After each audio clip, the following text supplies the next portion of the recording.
All right, let's go ahead and be in session. This is case Recording in progress. 24 CR 26. It's stated on the address of Shawn, Ashdown. Are you Mr. Ashdown? Yes. Okay, so Mr. Ashdown is present in court today.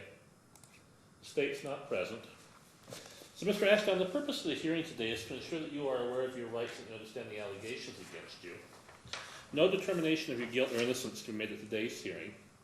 You do have the right to remain silent. Anything you say may be used against you in a later proceeding. You have the right to be represented by an attorney. You can hire your own attorney if you wish, or if you cannot afford an attorney, the court can appoint one to represent you.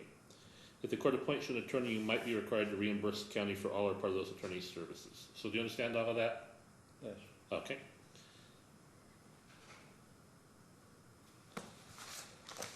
So let's see. What's your age? My Your age? Yes. 50. 50? And phone number? I don't have You can use mine. And who are you? I'm his daughter, Okay. What's your name? Kirsten Ashdown, Okay. What's the number then, Mr. Ashdown? 775. Is that right, Mr. Ashdown? Yes. Okay. Mailing address? We're using mine as well. Okay, because we've got to get that now because we had a hiccup with that, and we'll talk about that here in a minute. So what's a good mailing address? It's, do you want the PO box or the physical address? I really want both. Okay, so it's,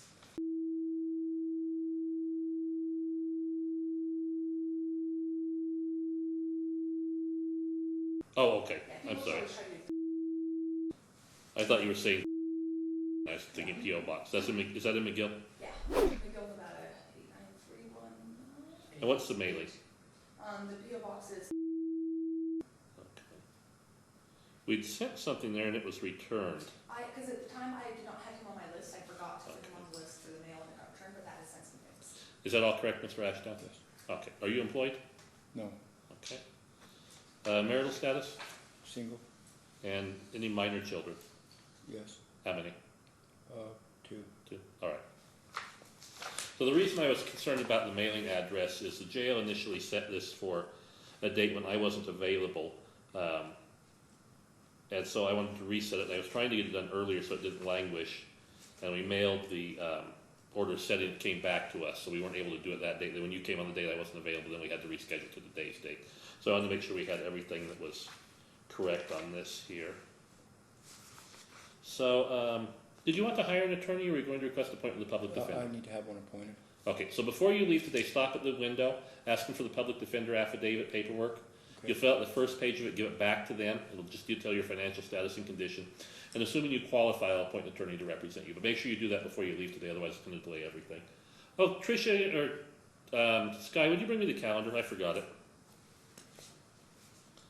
So let's talk about the charges in this case. Ms. Brown has joined us as well, just so the record notes that. In the complaint, did you get a copy? No. We'll get you one afterwards, okay? Is that okay? Yes. Is that okay? Okay. Oh, maybe even better. Is that a complaint? that's a P. Okay, can you give me the calendar? Yeah, sorry. I heard you. All right, so when we're done, fill that form out for me. And we'll get you a copy of the complaint before we leave. Is that okay? Get what? The copy of the complaint for you before you leave? Okay. Okay. All right, so the state's alleging on about the time period of January 20th through February 9th, you committed the offense of child concealment or removal by willfully and unlawfully concealing or removing PRA, a child you had a limited right of custody by order of the 7th Judicial District Court from the child's mother and the person who had lawful custody or right of visitation with that child, alleging that occurred in White Pine County, which is Category D felony they're alleging. So you don't have to agree with that charge, but do you understand it? Yes. The maximum penalty is 4 years in state prison and a $5,000 fine. So do you understand that? Yes. Okay.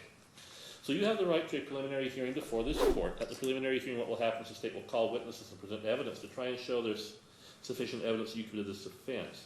If they're able to do so, the court will bind the matter over to the district court for further proceedings. If they're not able to do so, then I will essentially dismiss or discharge you from custody on any charges they can't show that evidence for. You have right to hear within 15 days. So do you understand all of that? Yes. Ms. Brown, did you have something? Yes, Your Honor, there was an amended Oh. filed on February 27th, the second amended. I thought there was, and I just didn't see it. You said February 22nd? 27th. 27th, okay. So let's actually do that one then, since we need the. Okay, so the state filed a second amended complaint, so we'll get you a copy of that one, because that's the one that's controlling. First charge looks like it's the same. Count 2, they've also added on the grand larceny of a motor vehicle. Notice and on about January 21st to January 23rd, you unlawfully and intentionally stole, took away, or carried away, or drove away a Hyundai Santa Fe 2008, owned by Jan Birmingham or Raymond Birmingham from Nevada Avenue, Ely and White Pine County. It's a category C felony. So you understand that charge as well? Yes. Okay, all right. So was that both the charges, Ms. Brown? Yes, sir. Okay, thank you. So let's see, the 15th day in this case is May 2nd. Let's just go ahead and set it there. Let's set it at 10 o'clock. We'll do it after Wittig case.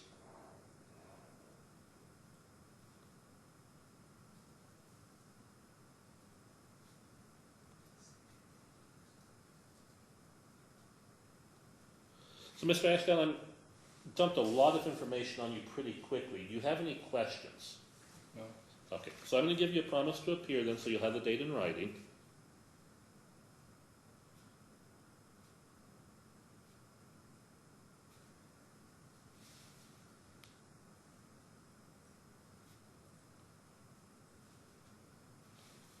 This is May 2nd at 10 o'clock. Prelim.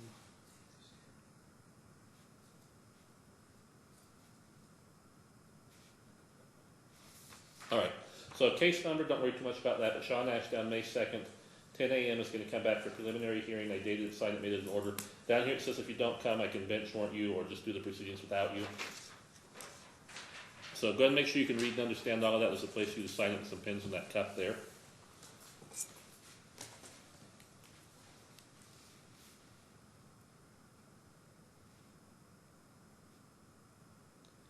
I should probably put the public defender's phone number on that as well. Do you know it offhand? I don't. I've got so many numbers up here that's changed so many times I can't keep track. No. Tricia or Sky, would you, when you get Mr. Ashdown's promise to appear, would you write the public defender's phone number at the bottom of it for him? All right, so any questions? No. Okay, you need to keep in touch with your attorney. Call him at least once a week because we may have to change some things. I don't want you to miss a hearing. If you have to update your address or your phone number or something, let us know as well. Put it in writing. Do that within 24 hours of any changes so we can keep in contact with you, okay? Okay. All right, so take that paper you just signed to my staff at the window. They'll get you a copy of the complaint and a copy of that. We'll give you the public defender's phone number too. Okay. Anything from the state? Anything else, Mr. Ashdown? All right, thank you. We'll see you in about 2 weeks.